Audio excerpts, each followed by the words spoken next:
U.S. War Secretary also noting that ceasefire talks are ongoing. He calls them very real and active. Now, the question of Karg Island here also came up in that Pentagon briefing, the idea of a ground invasion. The U.S. military now has thousands of troops, ground troops, deployed to the Middle East, and Karg Island could be a target.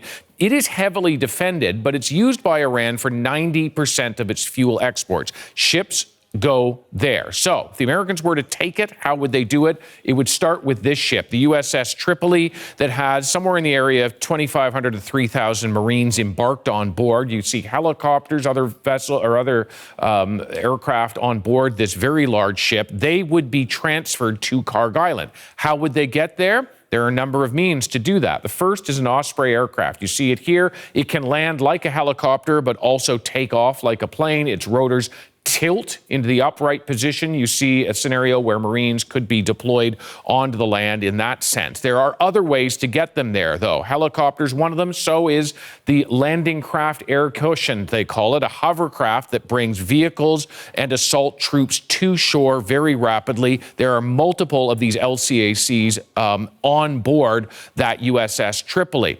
If they didn't come by that route, it would be U.S. airborne troops coming from the sky, jumping by parachute onto the island. The island itself does have an airport, but they would have to seize that airport first of all, and likely would do so using paratroopers. Doesn't mean that this is going to happen.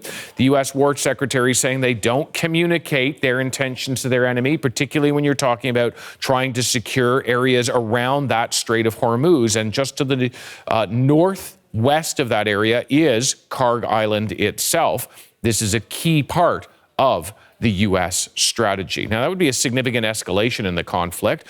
What would a deployment look like? What are the options that are out there? Mike Crawley been looking at this in our Washington bureau. Mike, can you take us through some of the options and likelihood here? Yeah, David, the military strategy experts see three options as being the most likely for U.S. To use ground troops, and the U.S. could try any or all or none of them. So let's start with Karg Island, which you mentioned.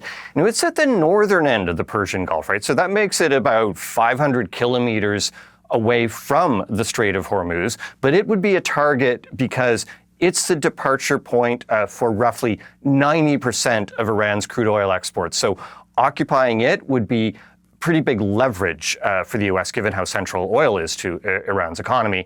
The U.S. has already hit military targets on Karg Island with missile strikes, and in a social media post on Monday, Donald Trump threatened blowing up and completely obliterating the island unless Tehran agrees to a deal shortly. So let's go to option number two for ground troops. That would be islands that are actually right in the Strait of Hormuz. These are relatively tiny islands, but they're quite key to Iran's control of the shipping lanes. The third possibility would be a completely different operation, and that would be sending special ops troops deep into Iran to try to seize its stockpile of highly enriched uranium. The U.S. says that this is material that Iran could use to build a nuclear weapon, and that material is believed to be located in two spots, Isfahan and Natanz. So those are the three options that we're hearing are the most likely for U.S. ground troops. And Mike, if we know this, then the Iranians know this, and surely they're getting prepared for it. Of course, and none of these targets would be simply and easily done. They've all got their challenges. That special forces operation to try and seize nuclear material, it would be incredibly risky.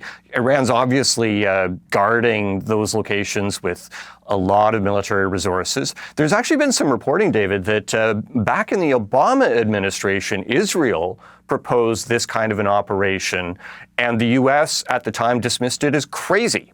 Karg Island, military experts say, yes, a large U.S. force could take that island, but not without casualties, not without the deaths of U.S. troops. And holding it would be tricky because it's vulnerable to drones and missiles from Iran, obviously, but it's even within reach of Iran's artillery from the mainland. And those islands in the Strait of Hormuz, military experts say even if the U.S. took control of them, that wouldn't stop Iran's threat to shipping in the Strait. So it's really unclear whether that would achieve the overall objective. So, Mike, how do we gauge the likelihood of a ground operation somewhere on Iranian soil? So on the one hand, you've got a really big troop buildup. Thousands more Marines are in the region. And every single time that Donald Trump has ordered a significant troop buildup, he has gone on to use them. But it's also possible it's a bluff. Here's what Pete Hegseth said. Our adversary right now thinks there are 15 different ways we could come at them with boots on the ground. And guess what? There are. So if we needed to, we could execute those options on behalf of the President of the United States and this department. Or maybe we don't have to use them at all. So certainly nothing given away there by Pete Hegseth. David? All right, Mike Crawley, thank you very much.